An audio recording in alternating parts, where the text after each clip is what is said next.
Owen Wilson and Selma Hayek star in Amazon Studios' mind-bending film Bliss as an unfulfilled man and mysterious woman who believe they are living in a simulated reality and must decide what's real and where they truly belong. This February, chase something real. Amazon Studios' Bliss now streaming on Prime Video. From websites and online stores to marketing tools and analytics, Squarespace is the all-in-one platform to build a beautiful online presence and run your business. There are no hidden fees or price hikes, and all websites are optimized for mobile. And it's so simple. Start with a design template and use drag and drop tools to make it your own. Head to squarespace.com/StarTalk for a free trial. And when you're ready to launch, use offer code StarTalk to save 10% off your first purchase. From the American Museum of Natural History in New York City and beaming out across all of space and time, this is StarTalk, where science and pop culture collide.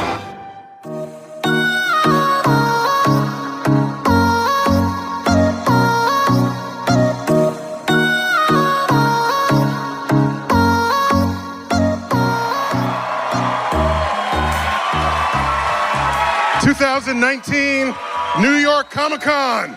We're back. StarTalk.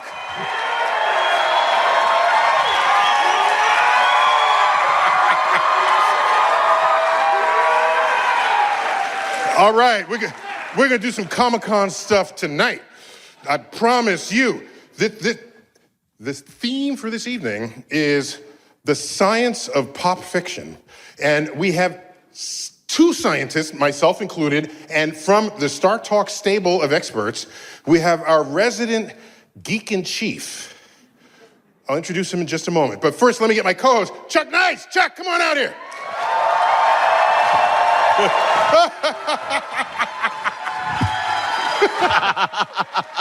Love you, man. Love you too, man.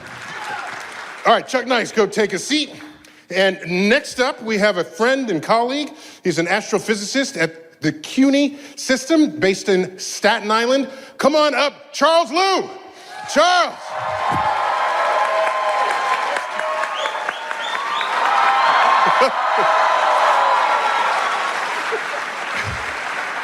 Charles, what was that about? I'm just so excited to be at Comic-Con. New York Comic-Con is the best. It really, really is. Yeah. All right. Comic-Con rocks, man. So we got three segments. The first one will be devoted to the topic of fictional elements. Ooh. What does that even mean? Well, like antimony, arsenic, aluminum, selenium, hydrogen, oxygen, nitrogen, rhenium.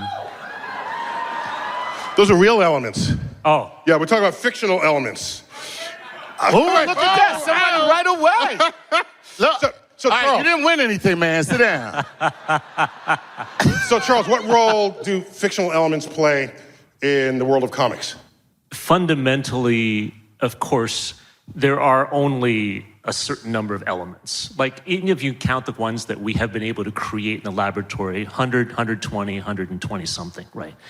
But we always That means everything in the universe is made of 120 things. Right. Yeah. But we always have to have something that makes someone be able to fly or stretch or run really fast. So it's got to be an element of some kind, right? Really, they're compounds, most likely. They might be alloys, they might be metals, but don't worry, elements are good.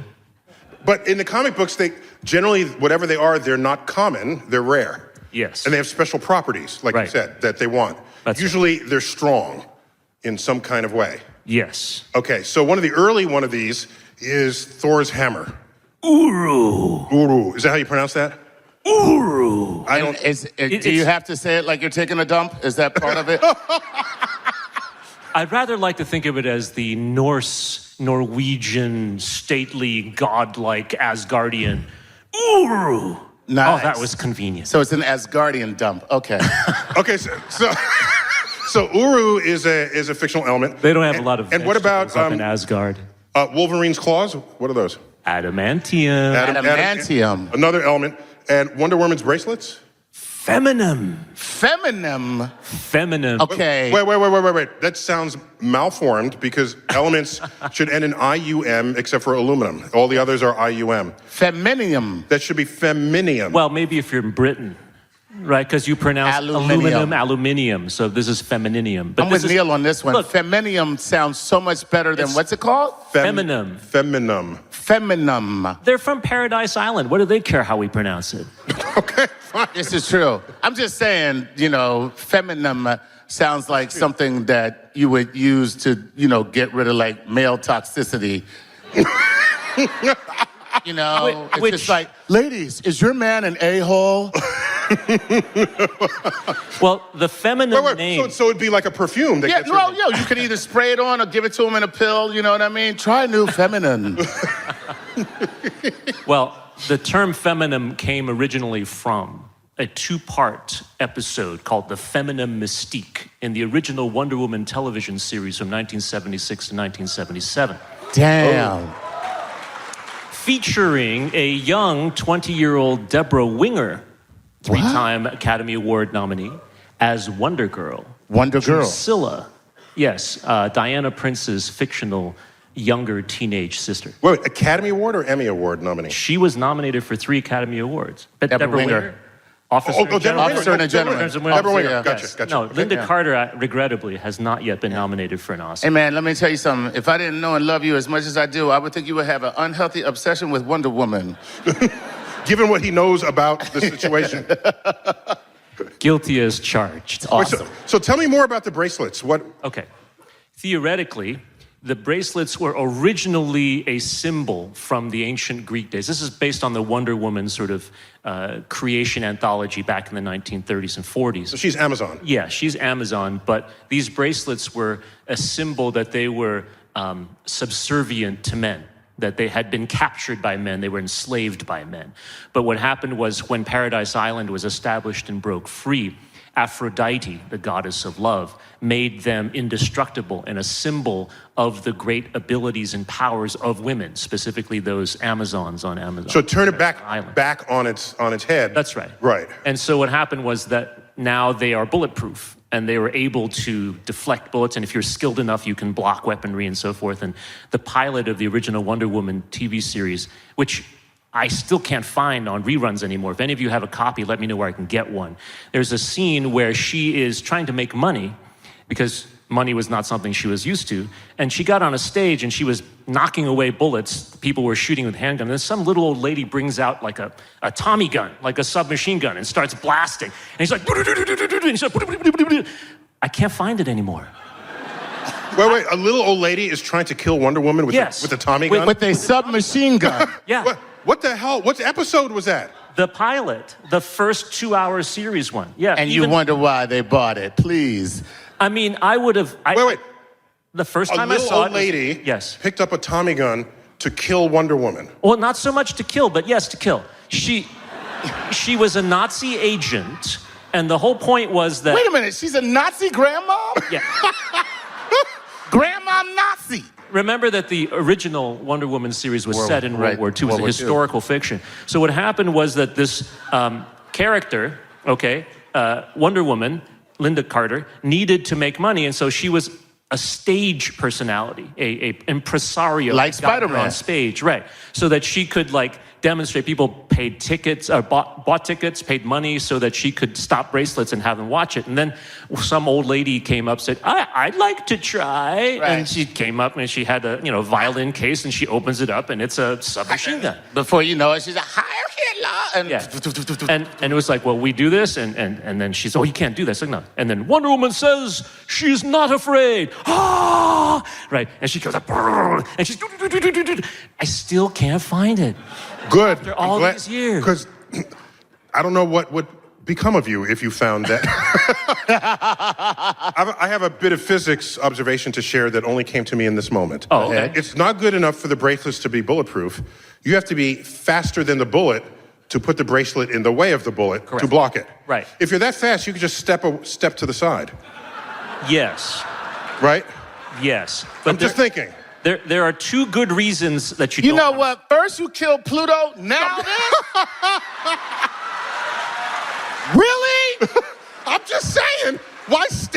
middle of bullets when you can pull a Matrix thing on it and do one of these. There are two good reasons not to dodge, although you can do that, yes. One is that you protect the people behind you. But not the people on the side. And that Everybody behind you is great. And that was the second point. Just like in, let's see, The Phantom Menace it was, right? When it was first introduced that you could use your lightsaber to deflect blaster shots and use them as weapons against the people that were firing against you. Wonder Woman can now use those bracelets to attack. Oh, okay. Because I was going to say, in defense of the Jedi, when they use a lightsaber, they don't just deflect it, they send it back to where it came from, thereby rendering the shooter. So Wonder Woman. Isn't that what he just said? Were you paying attention 14 seconds ago? I have a very short attention span. Right, and one other bit of physics about blocking bullets. Handguns wouldn't, but a rifle shot is actually supersonic, typically. That's right. So if the bullet's moving supersonically, your hands would have to be moving supersonically as well to intersect them, typically. So each hand would leave a little sonic boom behind. And so, and they didn't do that. So, well, they missed an opportunity. That's true. Yeah, they could have put real signs. That's all. But also keep. I am sure they're losing sleep. Wait, we got to move on. Charles, tell people why metals are generally strong things. Because so many of these fictional elements are metals of some kind. That's true. So what is going on inside the atom and whatever lattice it's in that makes them strong relative to rocks or anything else? Well, that's a complicated question, of course, right? All No, the question was easy. It's the answer you're saying is complicated. That's a good way to put it, right? That was an easy question, Material I think. science makes it very hard, right? Metals are essentially, you think of them as many, many atoms that together work together to form like one atomic-like structure. That's why, for example, they conduct electricity really well. They do those kinds of things in general. But within metals, there's a lot of variation, right? And that's why alloys are very important. So, for example, copper and tin are both very soft. If you actually had a tin foil, right? We use aluminum these days, but copper and tin are very soft. But if you can smelt them together, then you create bronze, which is actually very hard. And so the whole concept of the Bronze Age, right, where for more than a millennium of human history, the fates of entire civilizations and cultures were determined by whether or not you could get tin and copper together to make bronze, was all about whether or not you knew metallurgy well enough. And the Hittites were very important also in smelting iron. Metallurgy? Yeah, metallurgy. Metallurgy, okay. Oh, I see where we're going with this. Okay, I'm just trying to, I didn't know what you said, so I have to like translate it. Yeah, I thought it was metallurgy. Or metallurgy? Metallurgy? Metallurgy? Like I said, metallurgy. Okay. I stand corrected. Okay. Metallica.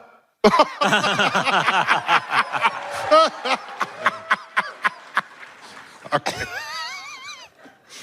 Okay, so tell me about Iron Man. He's got, I think he's got palladium in there. What is that? Yeah. Okay. All right. There could be some very serious Iron Man fans out there that did not like that react.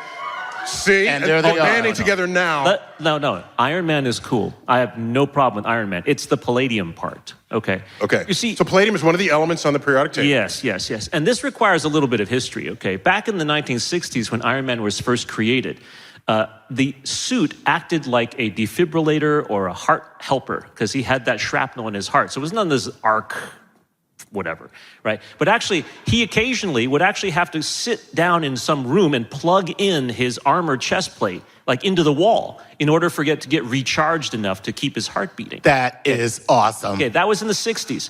In the 80s, Marvel Universe, this is based on the Marvel Handbook of the 1980s, officially his armor was solar powered.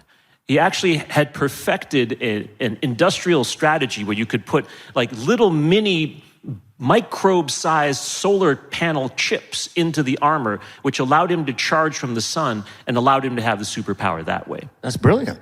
Yeah, it was really cool, right? But now there's palladium, and the reason that came about was in 1989, two scientists in America claimed, based on their experiments, that they had developed cold fusion through palladium. You remember this, Neil? I remember, and the stock price went through the roof. Palladium futures went crazy, but what happened was they were trying to do these, what we now call... Oh, wait, just a quick. So cold fusion, normal fusion takes millions of degrees to slam nuclei together, which are positively charged. You want to overcome their electrical repulsion because positive rejects positive. Right. The opposites attract the positive, the sames repel. So if you can do this on a tabletop without requiring 1,000,000 degrees, then you can produce energy by not having anything start out to be hot at all. So the claim was palladium was one of these ingredients that... That's right.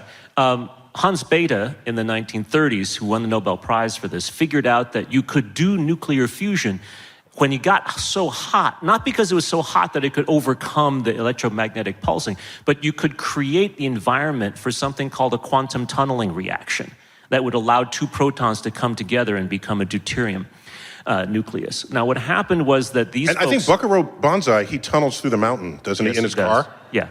Do we agree on that? Yes. Okay. Yes. Absolutely. Yeah. But what happened was that the palladium folks thought that they could create this quantum tunneling effect in palladium at room temperature, okay, or close to room temperature, instead of having to go to millions of degrees. And so they thought they did it. Sort of palladium-107 becomes palladium-103 plus a helium-4 plus a little bit of extra energy or something. For the next 5 years, huge amounts of time and energy and money were invested in trying to reproduce that experiment, and it never worked. So finally, by the mid-90s, people decided that this really wasn't mainstream. This was just an unfortunate or an accident or something that they did. Did anyone ever look into how much palladium these two dudes own? I do not know. But the answer is there are still plenty of people in the world today who think that there might still be something to that cold fusion thing. Nowadays, we call that low energy fusion reactions or something, LEFR research. And so that's why palladium still holds a little bit of interest in the sort of fictional world of trying to create power or something from nothing. So let's go straight to particle accelerators. If you're going to make an element that you don't happen to have handy, so what do?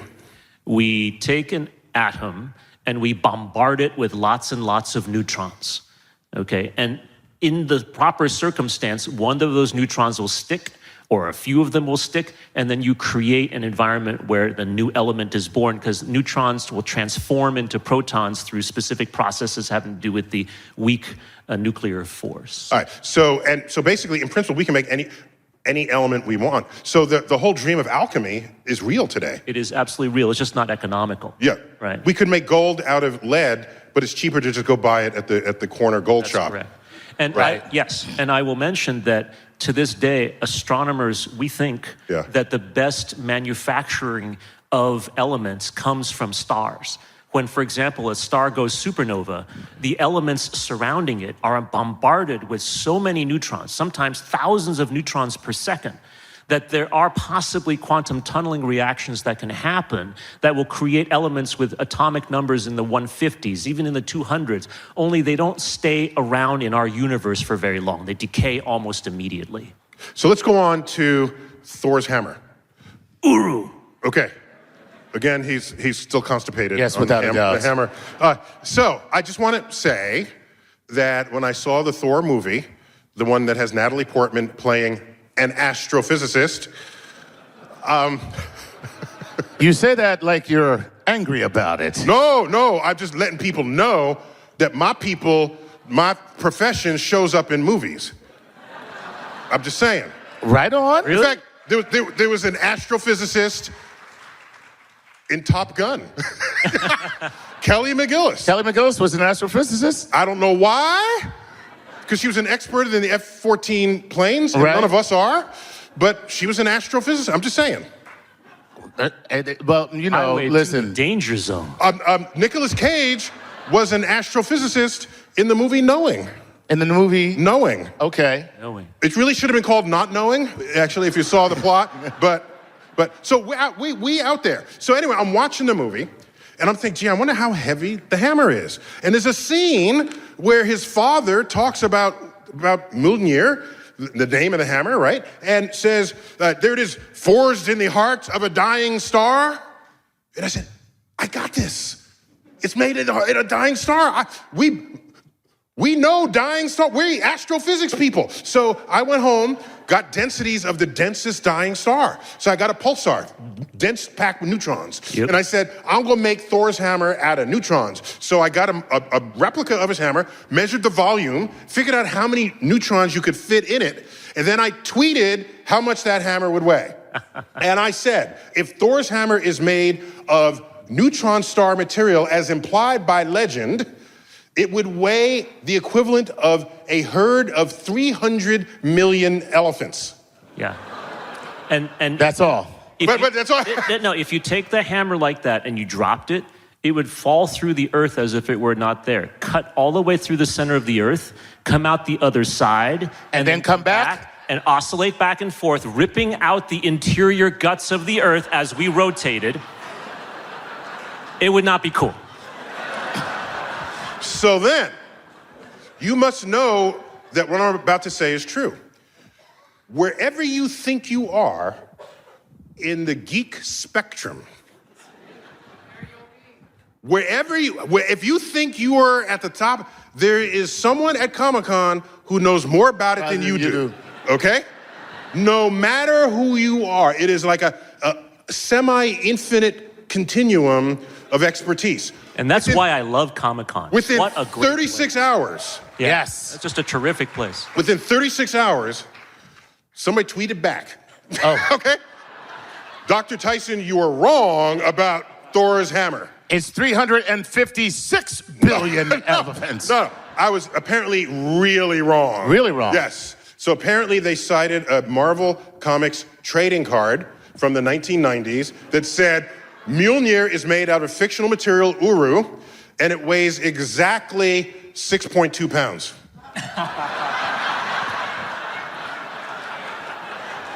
6.2 pounds. And so I'm saying, I like my answer better. Yeah, but your hammer, you can't use it to actually do anything. Well, except Thor can, because look. wait, I'm not done. Wait, so, okay. So I mentioned this one time, and it had a super fan in the front row, and they said 6.2 pounds. Did they say on which planet it weighs 6.2 pounds? Oh, that's good. That's good. Mic drop. Yes. Yes. We are not Right. worthy of that. We can invitation. find the planet where the 6.2 hammer weighs 300 billion elephants. And then HGTV tweeted, is it a ball peen hammer or is it a regular hammer? Just saying. What can you build with this So here's the hammer? problem. I thought it was made out of neutron star material, Okay. but that's not what he said in the movie. He said it's made in a neutron star, in the field of a dying star, and then they captured that in Infinity Oh, the War. guy, Infinity that's War. right, Infinity Yeah. Wars. That's with that whole contraption. right. Yeah, there the you go. dwarves They come use the out power of the neutron star to forge the. Gotcha. Yeah. So let me end this I'm so first glad we segment. figured that out. End this first segment. Tell us about vibranium. Vibranium. Yes. Yeah. The black element. What?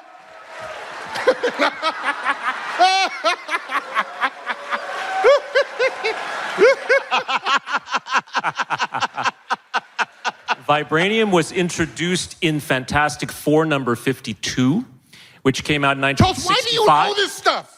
How do you know? He's making it up. No, this is the wrong audience to make that stuff That up. is so true. Okay? Yeah, All right. you are right. It's a thing. Okay, go. So go ahead. Fantastic Four number 52. I own Fantastic Four number 52. Nice. Okay. That's why I know. So what does it do? It's a beat up old copy. It smells all moldy. Not what does your It's not comic worth book anything. do? What does vibranium This is do? Comic-Con. Okay. This is Comic-Con. Don't you share the love of a beat up old 1965 comic book. Thank you. Tell me about the properties of vibranium. Originally, when it was designed, vibranium was just able to absorb any kinetic energy. In other words, it just magically dissipated. So any impact on vibranium made it as if it were never there. That made I mean, like Kevlar. Yes, but better. Okay. I mean, so 'Cause it's good. vibranium. Right. Yeah. And in fact, the super Society of Wakanda, which again was introduced at this time in 1965. I mean, Stan Lee and Jack Kirby were so ahead of their time, right? This super society in the middle of Africa. But at that time, the Black Panther was not spiritual in the sense that he is now, that he has like the powers of the ancestors and so forth. He was just so well trained and so smart that he was a superhero, and he had great technology, and he was really talented in that way. But he had problems with this guy named Irving Klaw, who had killed his father in a much more elegant way than it was done in the movies. Although it was okay in the movies too, I guess. Am I right that the movie Black Panther had 2 hobbits in it? Hobbits? Yeah. You mean from Middle Earth? Yeah. I think I'm right there. I missed them. Yes. Yeah. Okay, now you can't just go. You can't be dropping hobbits in the middle of Black Panther and then just try to go on with the show. How the hell are there hobbits in Black Panther? Well, it's the actors who played hobbits. Oh. Oh, okay, that's cool. That's different. Yes. That's different. Okay. Anyway. What about second breakfast? Okay. Second breakfast. They're taking the hobbits to Isend. Tell me about vibranium. So vibranium later on was actually mixed into Captain America's shield from the 1980s. So it was a mixture, an alloy of vibranium and adamantium, which made it even stronger than pure adamantium, which is what Wolverine's claws are made of, and Ultron's body, etc., as you well know. So modern vibranium, as done in the Marvel Cinematic Universe, right at the very beginning, it's claimed as the world's hardest metal, right? The world's strongest metal. It turns out that the strength of it is completely secondary to this amazing ability for it to absorb kinetic energy. Right. That's what made it special. So vibranium is cool, but it was not because it's hard, but because it's literally soft power. The ability to take whatever it gets and be able to spread it out and produce this both marvelous technology and also incredible weapons of war. Wait. If that ain't a black man, I don't know what is. Right. So it doesn't just only absorb it, it keeps the energy, and you can do things with that energy later. Correct. Oh, so it's an As evidenced in the movie. energy storage device. Yes. Okay. Very cool. Is there anything on Earth that we know of that actually can mimic that in some way? In any way? The storage battery. Yes, that can take... That's all we got. We're very primitive. That can take kinetic energy, turn it into potential energy, and then put it back out. Yeah. A rubber ball. Right? You know what, man? You ain't have to be an a-hole about it. You know, I'm just saying. I'm going to end the first segment on the a-hole comment. You are participating in StarTalk Live New York Comic Con.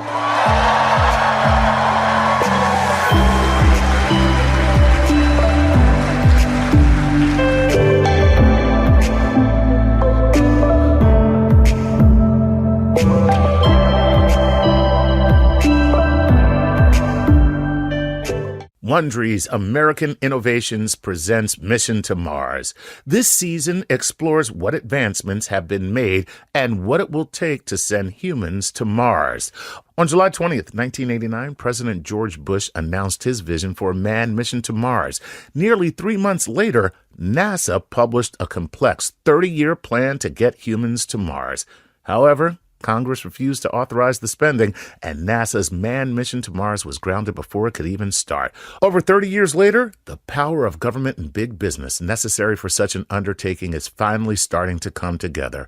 And now, the next chapter of humankind's space race is on. If you're a StarTalk listener, you know that pushing the boundaries of space exploration is always a compelling story, and Mission to Mars brings that story to life. Listen to Mission to Mars from American Innovations on Apple Podcasts, Stitcher, Spotify, or even 1 week early by joining Wondery Plus in the Wondery app.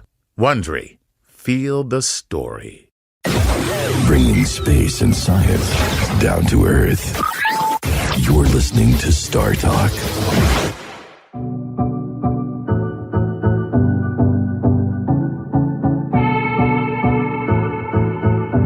We are back, New York Comic Con 2019. Chuck Nice, co-host. Thank you, sir. Tweeting at Chuck Nice Comic. At Chuck Nice Comics. Excellent. Charles Liu. Hello? Do you tweet? At Chuck Liu, C-H-U-C-K-L-I-U. Oh, Chuck. So you're both Chucks? Both Yeah, Chucks. but he's the real Chuck. No. We're both Chucks. Yes. Yes. We're like two Chucks. Okay. That's how many I Chucks. knew somebody was going to do it in a second, But this is how many Chucks it takes to chuck that wood, sir.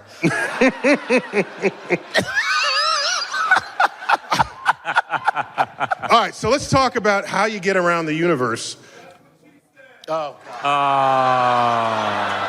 God. Let's talk about how you get around the universe and the technologies that empowered it. So we've got, obviously, the warp drive. Oh, yeah. Okay? And so just to put some reference frame here, if in Star Trek they did not have warp drives and they were constrained to just the speeds that we currently achieve with our fastest rockets, these are the ones that don't even have people on them, right? The fastest rockets, it would take them 100,000 years to get from our solar system to the nearest star system. About 100,000 years, which greatly exceeds the life expectancy of human physiology. Unless you travel at almost the speed of light, in which case everyone else would die, but you'd be just fine. So That's enough time. So Charles, Stardate. So what is warp speed? 4372. Everyone on Earth is dead. Picard will never die. Picard will live forever. How is it that in the series, he's 50 years old, but had the body of a 25-year-old, speaks with a British accent, but had a French name? What's that? What is that? That is the beauty of Jean-Luc, baby. No, today we would call that cultural appropriation. No. No. If you do it respectfully and if everybody is together in peace and harmony like they are in the 24th century, I don't consider that appropriation. Okay. That's a cultural You wait till the harmony. 24th century, we'll find out. Right, yeah. So what is warp? What is going on in a warp drive, in a warp speed? Most of you in there probably know better than we do. But basically, the dilithium crystals create a reaction through the warp nacelles, which creates a warp bubble, which allows the object within the bubble to travel through what's called subspace, which is a sort of a higher dimensional construct that our space-time lives in, allowing us to travel from one point in our space to another point in our space faster than light would be able to travel that same speed. But you're not really traveling faster than light. You're within this little warp shell. That's the authenticity, of the science of Star Trek. Right. Yes. The only problem is, of course, then you have to be able to communicate in subspace. Subspace communications, presumably if you're sending a radio signal, that's traveling at the speed of light, and if you're traveling faster than the speed of light, you get there before Uhura tells you there are Klingons on the starboard bow. That doesn't work so well, so they had to create this subspace communication thing, too. That would get there faster than they would during warp speed. Right, so there's... Otherwise, you beat the signal, and what good is that? Exactly. So that's not talked about very much, but it's a big... No, it's not. Star Trek. Okay, so how would you contrast Star Trek faster than light travel to Star Wars faster than light travel? Yeah, I'm making you do that. Number one. Okay. Star Wars travel... One is number one. The other is number two. Maybe number 7. The situation with Star Wars travel, right? The overall Star Wars light speed jumps and so forth. Unfortunately, there's a lot of inconsistency in how Star Wars moves from place to place. You think?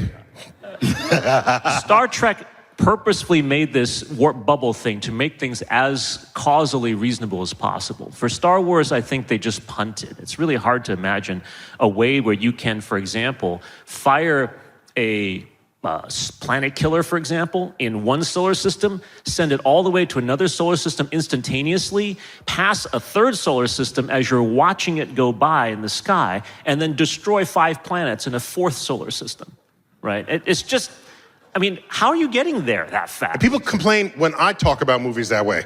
Oh, yeah. I mean, I'm sorry. And look, we are not even going to talk about the Kessel Run, okay? Don't get me started. Hold me back. Not even going to talk about the Kessel Run. They make a mistake calling time a distance, and then they double down on it in sequels? Well, okay. Did the Kessel Run in 30 how many parsecs? 12. 12 parsecs? It's Oh my 11 God, point- we really are at It's Comic 11 Con. point something. It's under 12, so it's 11 points. Under 12, yeah, Yes. you did it in under 12 Under 12 Under 12 parsecs, which is a unit of distance. Yes. I'm angry. Let's okay, skip it's this. okay. No, I'm not even going there. No. Here, I'm old enough, because I'm older than both y'all, to remember seeing Star Wars in first run, episode 1, which became episode 4. Yes. When he jumped to light speed, that was freaking awesome. Yeah. No one had done that before. And you had the blur of the stars, like, whoa. And then when the first Star Trek movie came out, then they just copied that. Because they didn't do that in the series. That's right. Okay. Well, they did better than that. They wound up with the wormhole effect. Yeah, Star Trek they the motion thought it up a picture, bit. and yeah. But just a visual effect, so I give him that. Was a very good You know light the only other scientific fact I'm going to give Star Wars? What? Luke sees the double sunset. Because we know astrophysically that more than half the stars you see in the night sky contain at least 2 stars in orbit around each other. Binary star system? Some are triple star systems, some are even more. And that was never portrayed in fiction. But you know the problem with Tatooine's double star system? If you take the geometry of the sunset and where those stars were, the temperature that they obviously do Tatooine and so forth, and you watch the planetary orbit, that orbit would have been unstable. Yeah. Tatooine would have so been you have to be very ejected. far. You know what? from the I'm going to tell you something. It's so funny. When I was watching that scene, I felt the same way. No, Charles. I was like, there's no way that's a sustainable gravity. No way.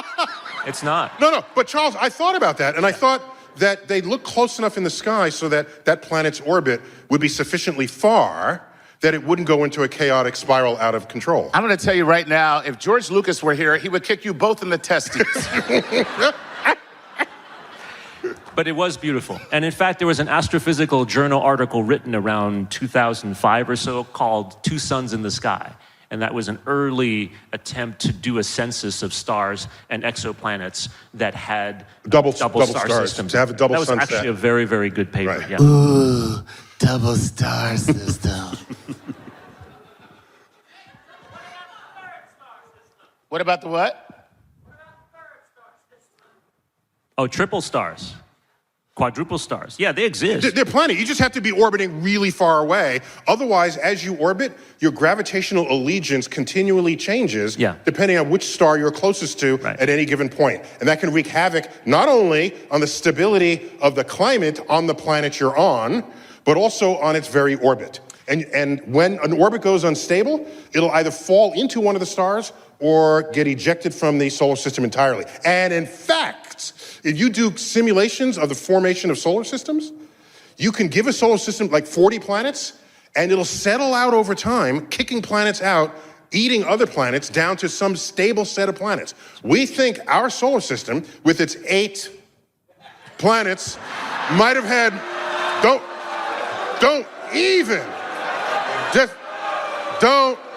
even get me started here. So all I'm saying is it may be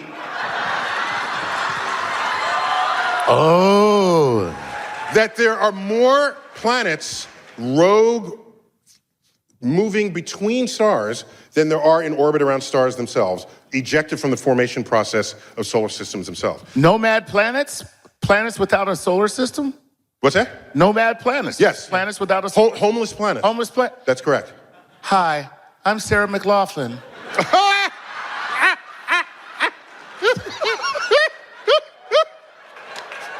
You know where the rest of the bit goes. We don't have time for it, but... But our astronomical technology has gotten to the point one last thing about those planets. Oh, wait.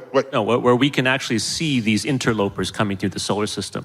You may have seen in the news that a second such asteroid-like product, an interstellar object, they're calling them, ISOs, coming through the solar system at a weird angle, and we can watch them go by, sometimes even just for a few days, but they certainly exist. And so I expect to see many, many more of those as the years go by and our technology improves. It should be another interesting thing, they could actually possibly have life, because we know on Earth, Earth still has retained heat from its formation, and there are life forms thriving on geochemical energy at the bottom of the ocean where they've never seen sunlight. Seen the sun. So if you have a rogue planet, there could be an entire biosphere beneath the surface that cares not a whit that it isn't orbiting a star. Yo, that's dope. That's dope. That is dope.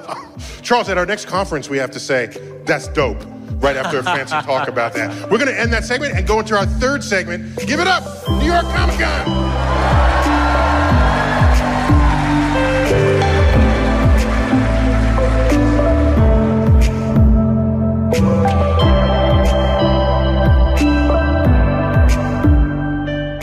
Are you always taking care of your family? Do you often take care of others and not yourself? Well, now's the time to take care of yourself because you deserve it. Teladoc gives you access to licensed therapists to help you get back to feeling your best, to feeling like yourself again. Sometimes we don't know how much we need to talk to somebody. Take it from me personally. During the entire pandemic, I have had virtual sessions, and it has been such an incredible help. Now, with Teladoc, you can speak to a licensed therapist by phone or video. Therapy appointments are available 7 days a week from 7 a.m. to 9 p.m. local time. Hey, maybe you're feeling overwhelmed. Maybe you feel stressed or anxious or depressed or lonely, or you might be struggling with a family issue. Teladoc can help. No need to wait months to get a therapist. Teladoc is committed to facilitating great therapeutic matches, so they make it easy to change counselors if needed for free. Teladoc therapy is available through most insurance or employers, and individual plans are also available. Download the app or visit teladoc.com/StarTalk today to get started. TELADOC.com/StarTalk. You know you're ready to earn your degree, but you need a university that works with your busy schedule. At WGU, their programs were built to be flexible. WGU offers a quality degree program that's affordable, flexible, and even makes it possible to graduate faster. You can earn a respected bachelor's or master's degree for under $8,700 per year, fees included. What? What year is this? See what WGU's competency-based programs can offer you. There are no set login times and 24/7 access to most coursework, so that means you can earn your respected bachelor's or master's degree on your own time. WGU's low flat rate tuition covers as many courses as you can complete each term. That means you can use what you have to get what you want. Take your skills and use them to graduate faster. Get your $65 application fee waived at wgu.edu/StarTalk. That's wgu.edu/StarTalk for your $65 application fee waived. Now is the perfect time to turn your cool idea into a new website. And you should do it with Squarespace. Why do I say that? Because I have used Squarespace personally to make 2, actually 3 websites, and it was beyond easy. It was a pleasurable experience. You'll find what you need, whether you're showcasing your work, blogging, or publishing content, selling products and services, announcing upcoming events, or anything you can dream of. Buying a domain from Squarespace is easy because there are no hidden fees or price hikes. And get to know your audience with their analytics tools, which include insight on page views, traffic sources, time on site, audience geography, and more. It's so simple, too. Start with a design template and use drag and drop tools to make it your own. All websites are optimized for mobile right out of the box, so it looks great on any device. And every Squarespace website and online store comes with a suite of integrated features and useful guides that help maximize prominence among search results. So here's what you're going to do. Head to squarespace.com/StarTalk for a free trial. And when you're ready to launch, use the offer code StarTalk to save 10% off your first purchase of a website or domain. That's squarespace.com/StarTalk. Offer code StarTalk for 10% off. Time to give a shout out to our Patreon patrons, Heidi Ritzel, Sydney Rising, and Andy Green. Thank you guys so much for helping us make our way across the cosmos. And if you would like to support us on Patreon, go to patreon.com and do so. This is StarTalk.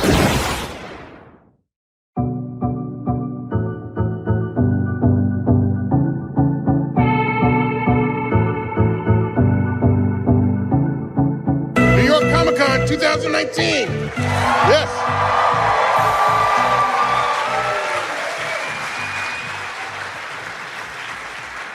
All right. We got to go there, Charles. Okay. No. This whole segment. Anywhere but there. Yeah, it's. No. We have to explore whatever science we can find in Star Wars. Oh. Okay. So how about? But let's give it a scientific grounding. Let's talk about the planets that they find them on. So there'd be exoplanets we're looking for, as well as aliens that they encounter. Like the famous bar scenes. Exactly. So what's your judgment of how well they did the aliens in that? Aside from the fact that almost all of them have 2 arms, 1 head, and 2 legs, and 1 torso, they did a pretty good job. They're actors that have to get a paycheck. Yeah. I mean, it's just really hard to do otherwise. Although, with digital technology now, what's his face? Jabba the Hutt has a tail, right? Things like that. So yeah, they're doing better and better. I think more and more people are recognizing that alien life forms are not limited by the imagination that we human beings have. The panoply of life that could exist was far beyond our own imaginations to be able to imagine them. Yeah. Well, I would make a stronger statement than that. If you look at other life forms on Earth, that's true. Most of it does not look humanoid. With a head, 2 arms, 2 legs. Earthworms, oak trees, octopoids. I said that right. Yeah, you said it right. Octopoids. Yes. Most life on Earth in the Star Trek looks less like humans than the aliens in the bar scenes of Star Wars. That's right. Well, in Star Trek, The Next Generation, we're talking about Star Wars right now. Oh, sorry. But in the season 7 episode, The Chase. Okay, go. In the season 7 episode, The Chase, they sort of tried to explain why maybe every humanoid species looks humanoid, right? There's a species that predated all of us that seeded everything. Right. So that could have happened. So they're self-aware of how unimaginative their aliens were. Right. And they backed into an explanation for it. That's right. In ways that no one would have ever thought to do for Star Wars. But, for Star Trek, the Andorians were very clever. Well, I'm sorry, we're talking about Star Wars, aren't we? Okay. So, tell me about the exoplanets that they land on. Why is it that no one ever needs a spacesuit when they land on a planet? I think it's because they're so capable of going at their purported light speed thing to anywhere in the galaxy at any arbitrary speed that they can just find enough planets that everyone lives perfectly and they don't have to have spacesuits. They don't need to go to the ones that they need spacesuits for. Right. Why would you? Yeah, there's no point, right? Yeah, it's like... So you can pick and choose, is what you're saying. Right. Well, here's something that I thought was true and I later learned wasn't. That you can find a planet that has nitrogen, oxygen, atmosphere, so you don't need a thing. And you realize, no, it's not that planets have this random combinations of gases and you find the one that you could survive on. We have oxygen in this atmosphere because we have life. Yeah. So if you find a place with oxygen, given our current understanding of things, it probably has other life there as well. That's right. So that's a great point. That's actually a really good point. Right. You're not looking for planets at random in that regard, because oxygen is chemically unstable. So if you have stable oxygen, it means it's constantly being regenerated. The stuff that pulls out, others get added to it. Great point. Yeah. So can you muster any other thing about Star Wars science? Well, X-Wings. They can't fly. They just can't. Wow. TIE fighters? They can't fly either. Wait. Plus, if TIE fighters are moving in the vacuum, why do they need wings at all? Well, that's the point. Because wings are completely useless in the vacuum of space. Yeah, but I think that what we're seeing in that environment is that the propulsion systems in Star Wars have somehow tapped into something that's not in our galaxy or universe, maybe a force of some kind that we don't really understand, that might allow things that otherwise could not fly to fly. But what force that could be, I just don't know. I don't know. It's I don't want to force that explanation too much. You don't want to be too forceful about that. So a couple other things. If you're moving through the vacuum, your ship will not bank a turn. Right. That's not how you turn in a vacuum. Right. And I'm not even commenting on all the sounds and explosions in space. Yeah. That was good. That was good. I'll bet you do Wookiee really well, too.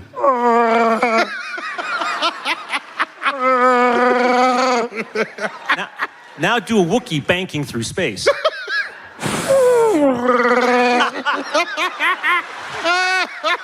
Let's give it up for this guy. That was awesome.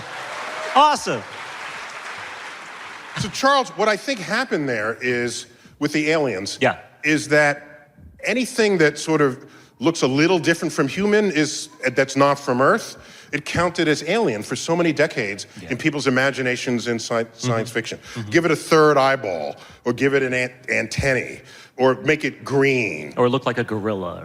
Just put some other feature on it where it's intelligent, but clearly not human, and that satisfied people's need for how different an alien might look. The otherness of what was on the screen was what mattered, not so much. Or sometimes it's the familiarity of what's on screen. I mean, when you look at the abominable snowman that, tied Luke up in the snow cave, that's just an abominable snowman. That's not like, an alien. We all, seriously, it belonged on the island of misfit toys with a dentist. With Rudolph, Right.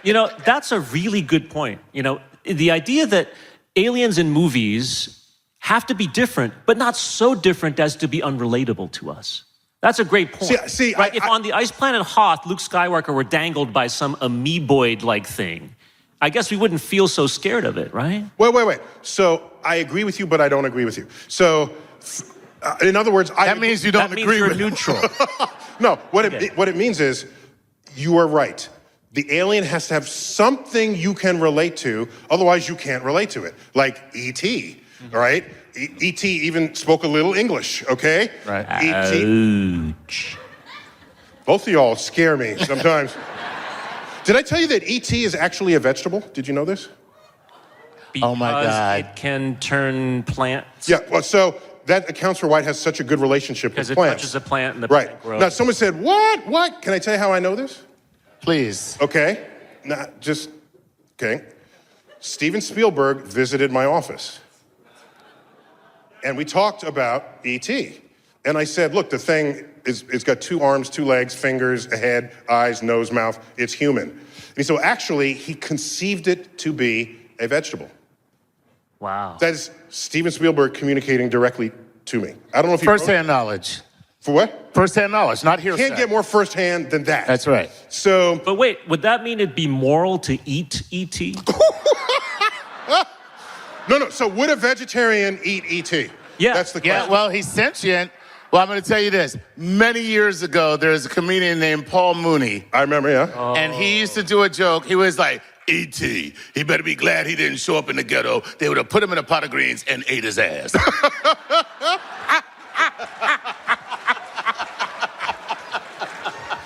We've got to end it there. Join me in thanking Charles Liu, our resident geek-in-chief, Chuck Nice. I've been your host, Neil Degrasse Tyson, your personal astrophysicist, and as always, I bid you to... Let's try this again. And as always, I bid you to... Thank you, all 14 of you who knew that. Thank you. If I may take liberties, may I read a letter to you? If I may. Thank you.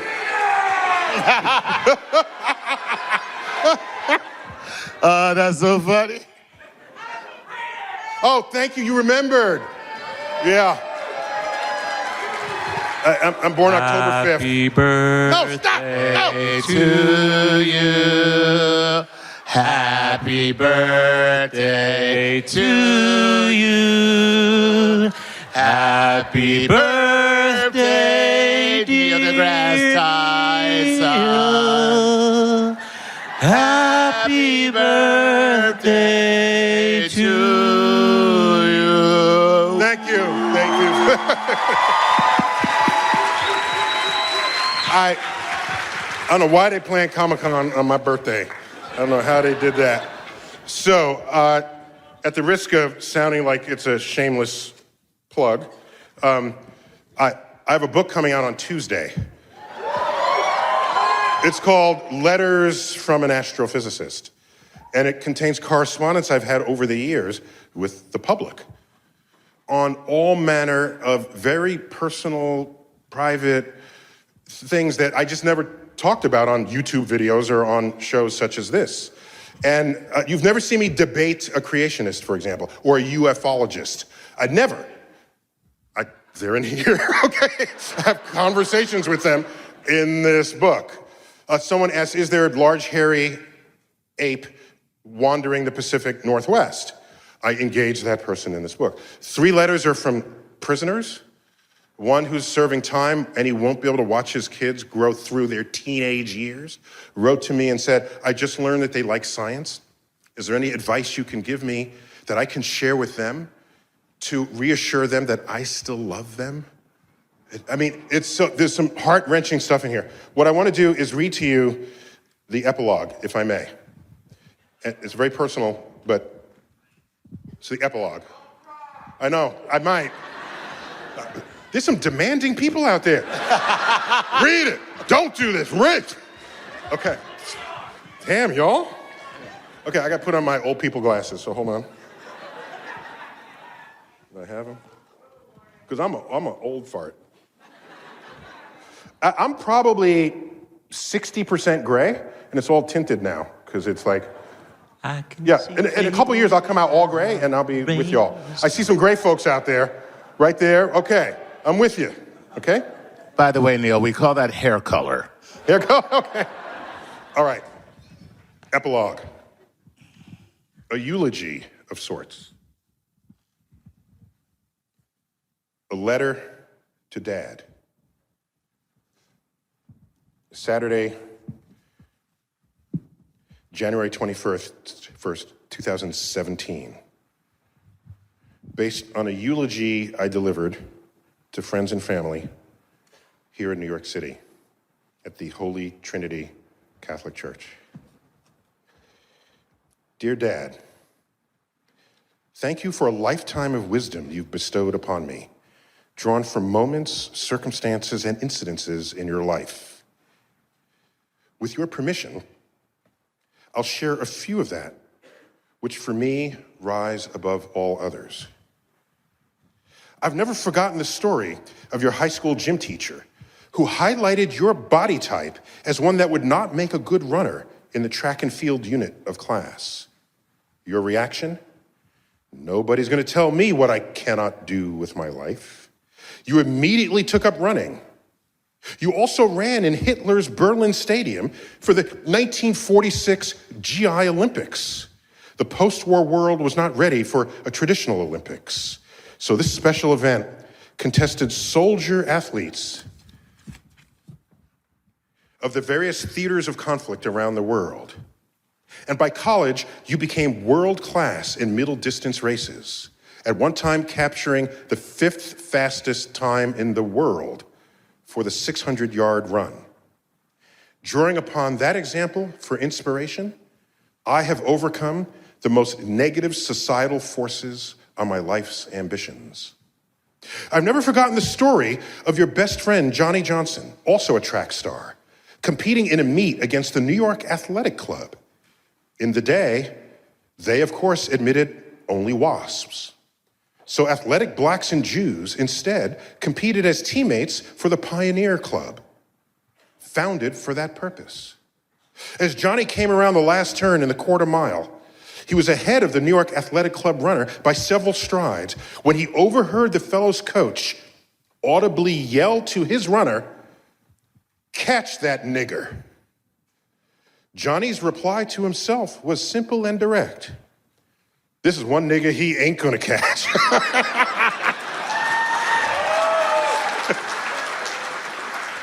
And lengthened his lead to the finish line. What today might be called microaggressions, back then were parlayed into forces of inspiration to excel. From that example, I've used such occasions in my life to excel beyond even the expectations I held for myself. You told of immigrant grandma's work as its seamstress, Grandpa's work as a night watchman for the food service company Horn and Hardart. A good thing, because he would occasionally bring home leftover food when the money was tight. Your stories of strife were never hate-filled, never bitter. Instead, they were hope-filled and inspirational, conveyed with tentative confidence that the arc of social justice will continue to bend towards righteousness. I carry that vision for society's future into every day of my life. You studied hard in school and took your interest in social justice all the way to your appointment as Mayor Lindsay's commissioner of New York City's Human Resources Administration. Journalists don't write articles about news that does not happen. But the programs you enabled in the inner city, empowering the youths during the powder keg years of the late 1960s, ensured that any unrest or disturbance would be mild. Sure enough, New York was calm compared with what went down in Watts, Newark, Detroit, Cincinnati, Milwaukee, and especially in Chicago, Washington, D.C., and Baltimore, for which federal troops were called in to quell the violence. You worked behind the scenes on this, with your only reward, the quiet knowledge that the nation's largest city did not burn during the most turbulent years of the most turbulent decade in American history since the Civil War. Striving to do what is right without regard to who takes notice should be a model for us all. Your stories and perspectives about navigating people, politics, funding streams, and the legacies of institutions deeply informed my successful efforts to create from whole cloth a brand new Department of Astrophysics at the American Museum of Natural History. You taught me that in life, it's not good enough to be right. You also must be effective. For that, I now count the formation of that department as one of the highest achievements of my professional career. So, Dad, this thank you is simply public notice of what I have already thanked you for in life, bestowing upon me guiding principles for living my life to the fullest, and along the way, when possible, lessening the suffering of others. I know I will miss you because I already do. Cyril Degrasse Tyson, rest in peace. October 1927, December 2016.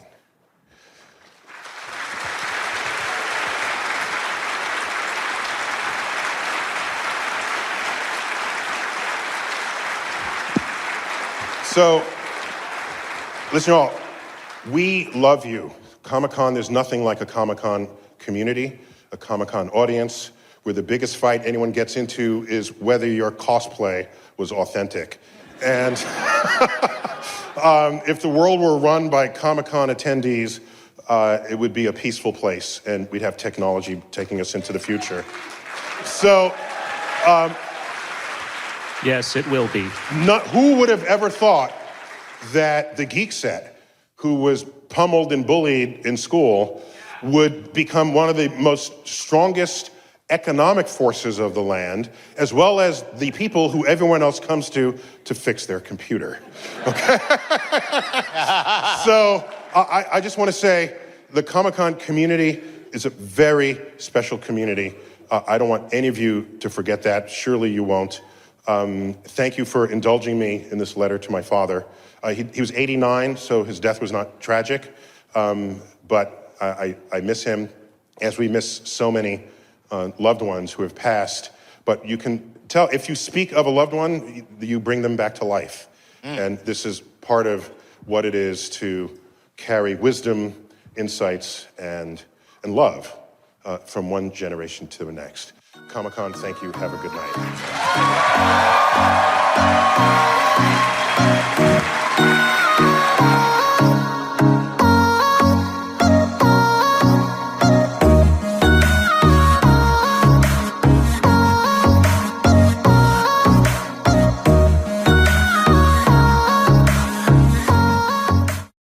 So you're ready to earn your degree, but you need a university that works with your schedule. Well, WGU and their programs are built to be flexible. WGU offers a quality degree program that's affordable and even makes it possible to graduate faster. Plus, you can earn a respected bachelor's or master's degree for under $8,700 per year, fees included. That's right, you heard me.